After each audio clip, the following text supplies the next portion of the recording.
This is the story of a sailboat race, but more precisely, it is the story of ambition gone horribly, horribly wrong of a regular everyday man who had dreams grander than himself, and indeed grander than his ability. This is the story of Donald Crowhurst. It was the 1960s. World War II had come and gone. Shuck. Gusto's underwater exploits had crossed into the mainstream. There was Beatlemania, the space race, and sexual freedom. It was a global era of imagination, ambition, and exploration. Sir Francis. Charles Chidis was proof of that. In 1966, the English businessman, sailor, and aviator sailed from Plymouth in the United Kingdom all the way around the world by himself, and that had become a big deal, an international phenomenon, even when he arrived. Back in the UK, the streets were lined with thousands of people to greet him. There was a parade celebrating his accomplishment, perhaps. Unsurprisingly, Chidis had only got the ball rolling. People began to ask what was next, what could be bigger. And better, the Sunday Times newspaper had purchased the rights to promote Chichester's journey very cheaply. Many of the news outlets had passed on the event, thinking that people wouldn't really care that much. Those outlets had been wrong, and the Sunday Times made a whole lot of money on a very small investment. So they wanted to dip back into that.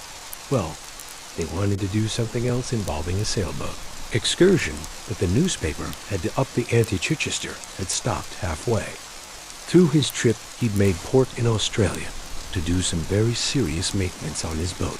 This basically turned the journey into a two-legged affair, and so the conclusion was simple: to outdo Chidis, mankind would need to make a non-stop, single-handed Saul journey around the world. The idea of a sailboat race was even more obvious, considering that the paper's newly promoted editor had covered Chichester's journey, so the Sunday Times created the Golden Globe, a non-stop, single-handed race around the world in a sailboat.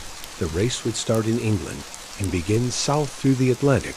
This would be the easy part of the journey. These waters were generally accepted as easygoing and enjoyable, enough for sailors of a certain pedigree. But once you got down to the Cape of Good Hope, things got much more difficult. At that point, you were in the roaring 40s. These are strong westerly winds found in the southern hemisphere, generally between the latitudes of 40 south and 50 south. Hence the name. Skilled sailors know how to use these winds to make their boats go a lot faster. But these winds also create what is basically an endless, inescapable band of terrible, stormy seas. If you manage to get past the roaring 40s, you go thousands of miles past Australia until you get to Cape Horn. Cape Horn is the most dangerous place to sail in the entire world. It has claimed more lives than any other sea route. Intense winds, 100-T rogue waves, and brutal currents all make the area incredibly treacherous. Even professional sailors today, with all their high-tech gizmos and gadgets, still feel Cape Horn. So you can imagine that 50 or 60 years ago, it was a nearly unthinkable route. If by some miracle you then made it past Cape Horn, well, you were on the home stretch, only a few thousand miles more into the North Atlantic, and you were basically home. There was no evidence that a boat could do this route. Without stopping, you would need a vessel small enough to be crewed by one man, but strong enough to sail around the world without repairs. Elite sailors and engineers both agreed that such a boat simply didn't exist. There's also no evidence that a human could do it. Psychiatrists at the time weighed in, and they all agreed that a person would simply go insane if they attempted the race. After all, it was 10 months of intense loneliness, and not just hanging out on a boat loneliness. The sailors would need to be dialed in and focused for virtually all of the trip. Sailing is hard work. The extraordinary nature of this race meant it called for a very unique rule set. You would leave whenever you wanted technically, but if you wanted to have any chance of avoiding the worst winter storms, you would need to get underway by October 31st. You were not allowed any crew members, nor assistants of any kind, could not stop at any ports. First person to finish would win the Golden Globe trophy. However, the fastest man to do it would get the grand prize of 5-0, or about $70,000. In today's money, one problem was that many sailors around the world were already planning solo round the world journeys that summer. They'd been inspired by Chitster and really had nothing to do with the Sunday Times race. So the Times said that any man in the world who completed that route that summer would automatically be eligible for the Golden Globe trophy. It was a way to kind of artificially drum up entrance into the event if you happened to be sailing around the world you were in the race. But this meant that the Sunday Times couldn't really vet all of their sailors. One of the most serious competitors was a Frenchman named Bernard Mathieu. Wasn't just highly experienced. He had been sailing since he was a child. He sailed through monsoons in the South Pacific. He'd been from the Caribbean to France without any type of modern instrumentation. Mathieu had also done much of these adventures in a boat. He built himself like almost anyone else who would do the race. Mahdi's motivations were simple. He just wanted to prove that he could. He loved sailing. Frenchmen actually rejected the idea of the competition as a commercial enterprise. For him, it was a spiritual experience. Money made it possible, but he had no interest in prizes or recognition. In fact, before starting the race, Mathieu said that any man in the race for fame or money would inevitably fail. Another entrant was Robin Knox Johnston. He was a former Navy sailor, having served in the Royal Navy and the Merchant Navy. Knox Johnston had sailed from Bombay to England in the same boat that he'd be using for the Golden Globe. As far as sailors went, he was the real deal, a force to be reckoned with. In total, 9 men entered the race, despite the Sunday Times not being able to vet them properly. They were world-class sailors, men who had lived and worked aboard sailboats for their entire lives. Well, all of them except one, Donald Crowhurst, was a remarkable entrant in that he was a wholly unremarkable man. He was just a guy. He had a family. He was an engineer by trade, dons on the weekend, but he was leagues away from being a professional sailor. Rather, he had a business selling navigational devices. For boats and airplanes, they didn't sell very well, and the business wasn't very profitable, but it fed Donald, his wife, and their 4 children. It was it, though, as far as Donald could tell, that was going to be it. He was approaching 40, and his life had been entirely unknown worthy. And that frustrated Donald. He felt that he had genuine talent and something to offer the world, something that his life was not allowing him to utilize. Donald had a huge admiration for men like Chitist men, who had achieved grand things on grand scales, and who had been recognized for their achievements. Men had accomplished feats that everyone could see and that they would be remembered for.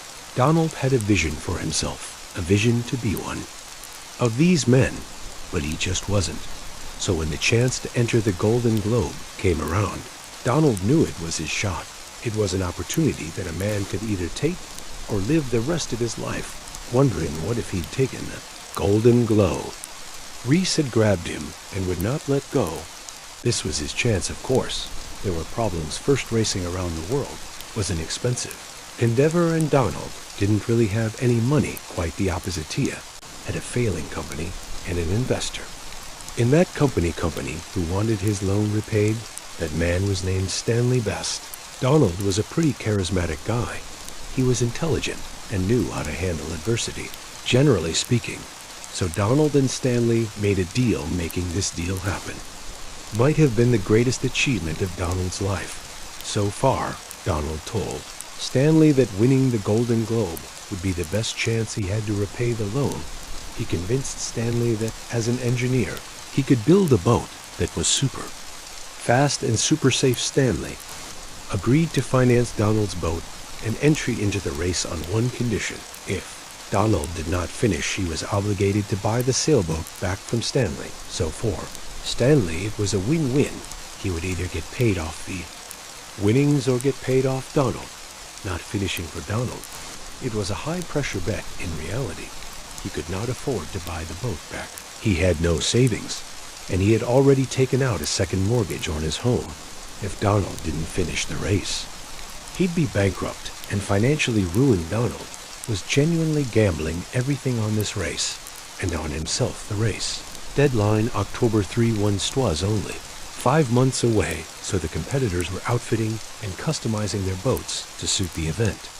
Construction was well underway, but Donald didn't even have a boat to outfit, so he had to start from scratch.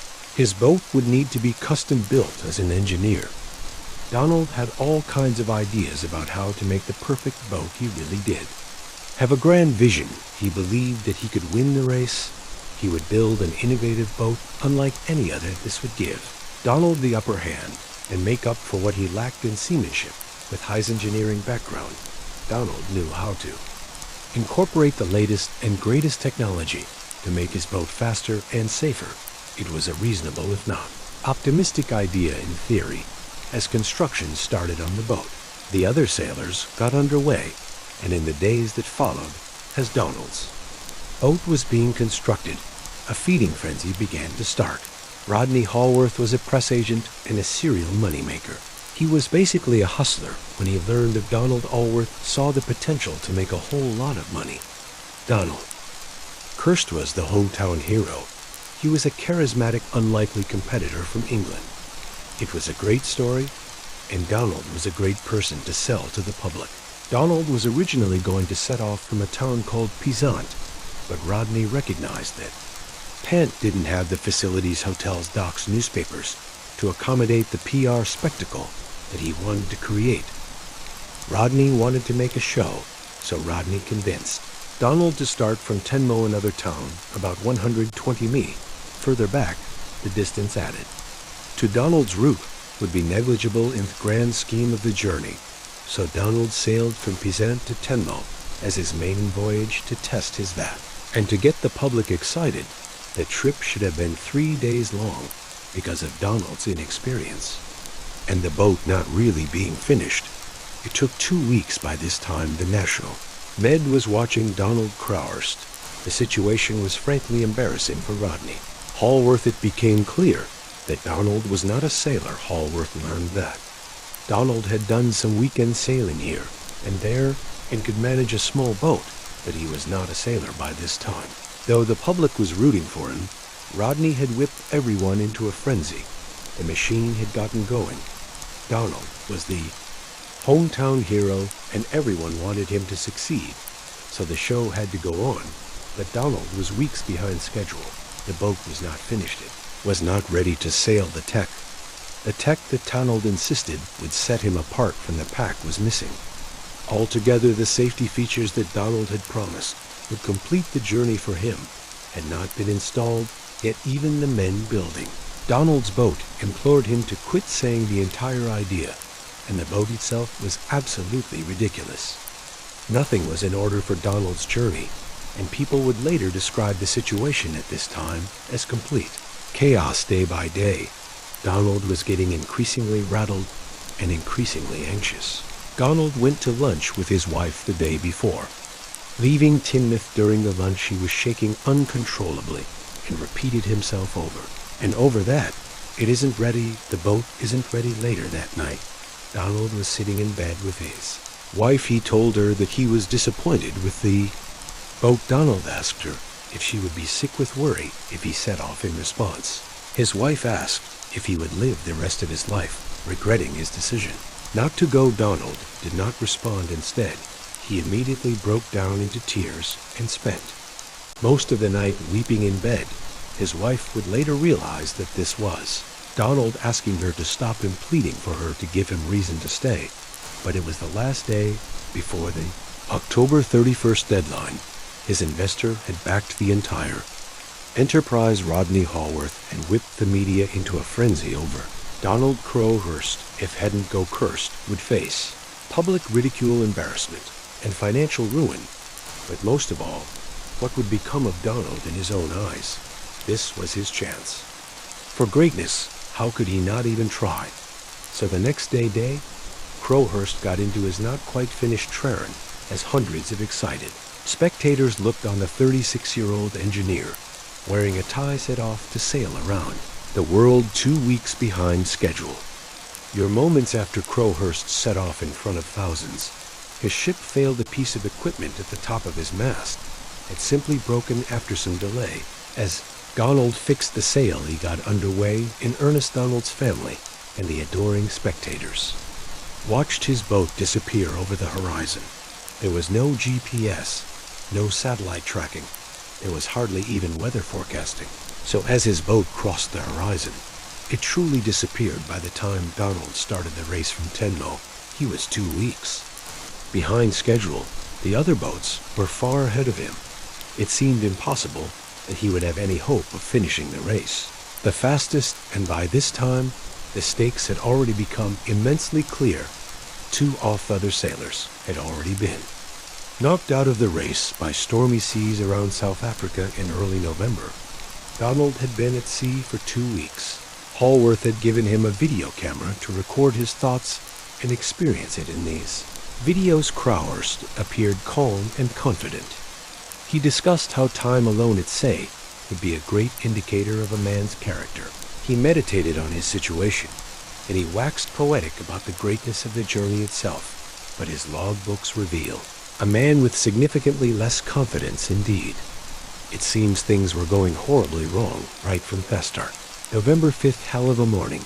I was feeling pleased with myself, but then I noticed bubbles from the forward hatch. The boat's compartment was full of water. November 7th, more screws have fallen out of the self-steering gear. That's 4 gone now. The cockpit has been leaking and has flooded the engine compartment and electrics. This boat is falling to pieces. Donald's logbook revealed that just a few weeks into the race he had no working electronics, no viable radio, no way of telling the time, and no type of lighting for nighttime. His boat was leaking in one spot, 30 gallons per day. The cockpit, meanwhile, was letting in 75 gallons per night. Donald also discovered that his sails were not cut to the correct size. He was only a few weeks into the journey, and his boat was sinking while in the calm waters of the North Atlantic. He could bail water out of the yacht with a bucket, but Donald was headed south towards the heaviest seas in the world there. He knew the boat would sink, and he would probably die. The idea of sailing around the world had been magnificent. Would be a life's achievement, a generational achievement. Donald saw it as a great adventure that would be celebrated for years to come. But the reality was beginning to set in, and the reality was not as magnificent as the picture he painted in his head. Donald began to have doubts. His log book reveals that he put his odds of survival at about 5,050.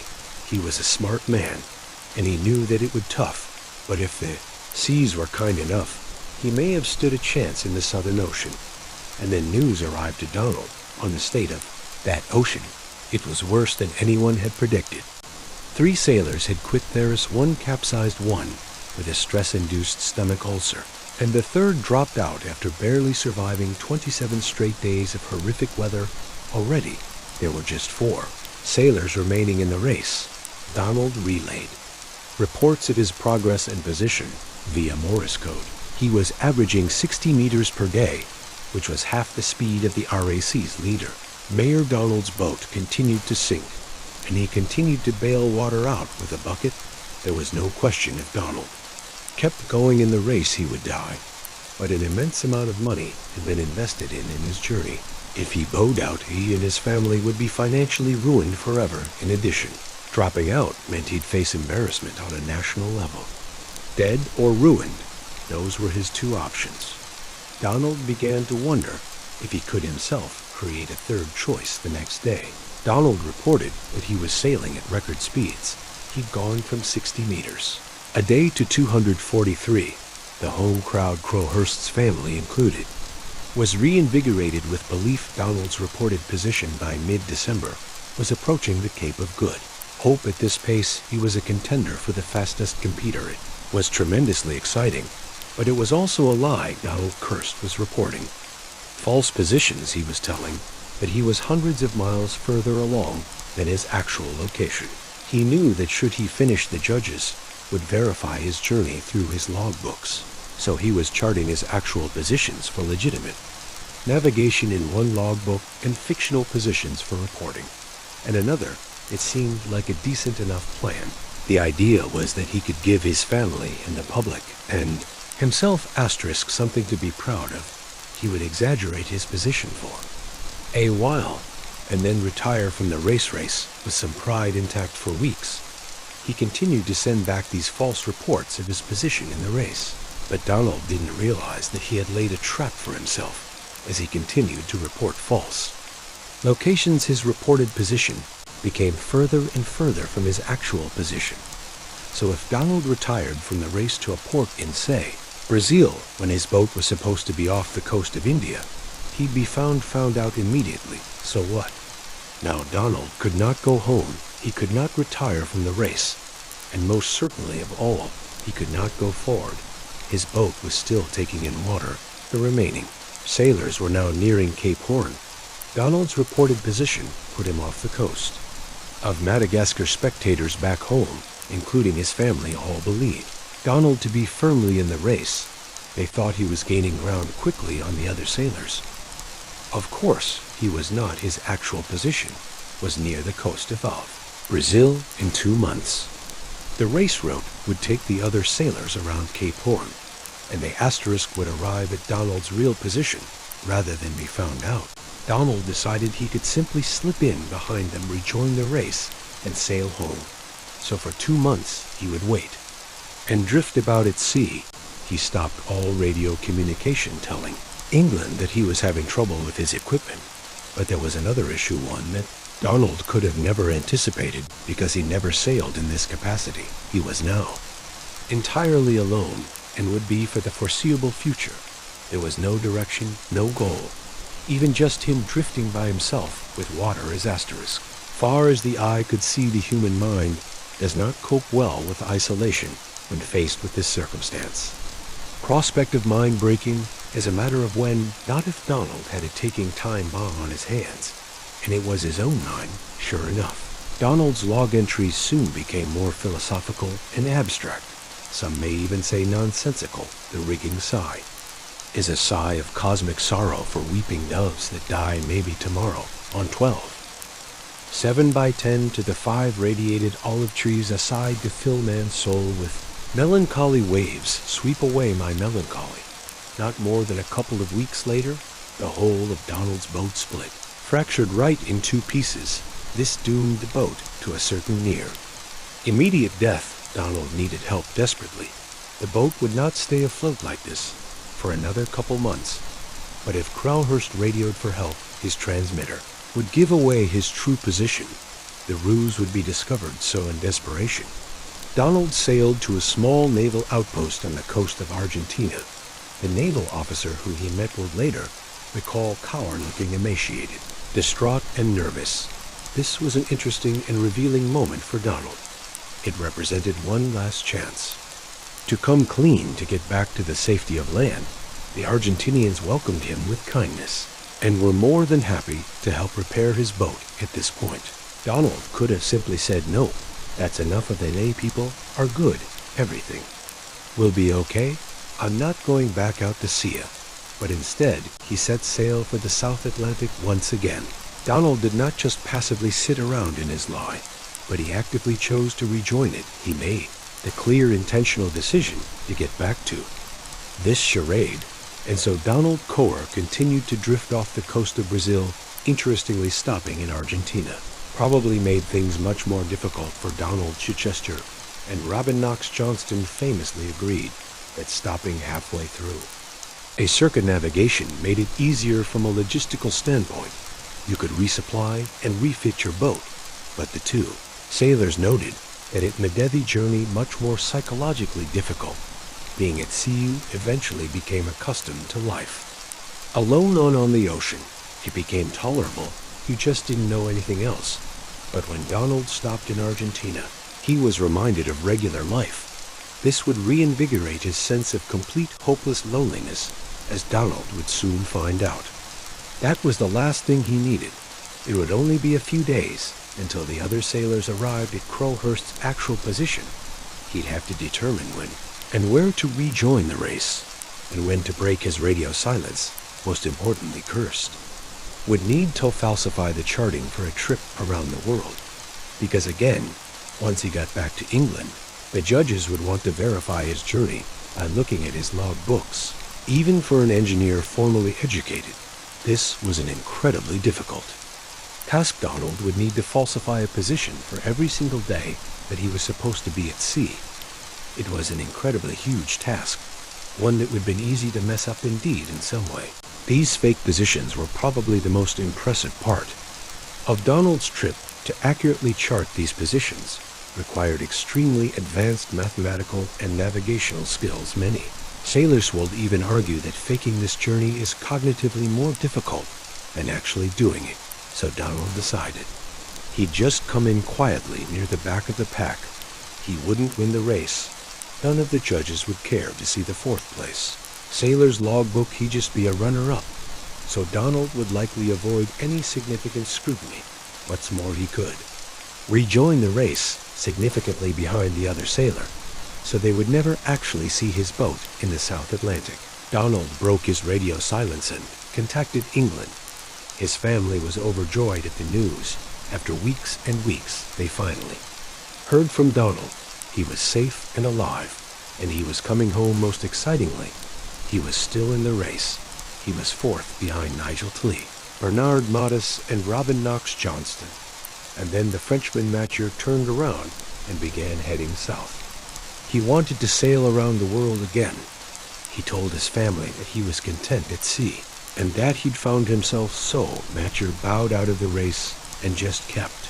Sailing described the feeling as both simple and unexplainable. It would be easy to chalk this up to loneliness-driven insanity, but Modi's logbooks indicate a perfectly stable saying.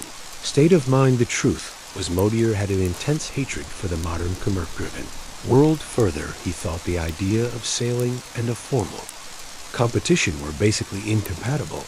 He was disgusted by the whole thing, and he rejected the race completely. There were now 3 sailors left, with Donald in third place. Robin Knox Johnson finished the race shortly after earning himself the Golden Globe Trophy as the first man to complete the trip that left Nigel T. and Donald. Curto battled it out. It was all eyes on these 2 men. Whoever won would become the most famous man in England. Of course, Donald had no plans on beating Tlee. His plan was to finish behind Tlee, so Crow telegrammed his family and his press agent, saying there's no chance of catching Tlee, and that he'd finished third.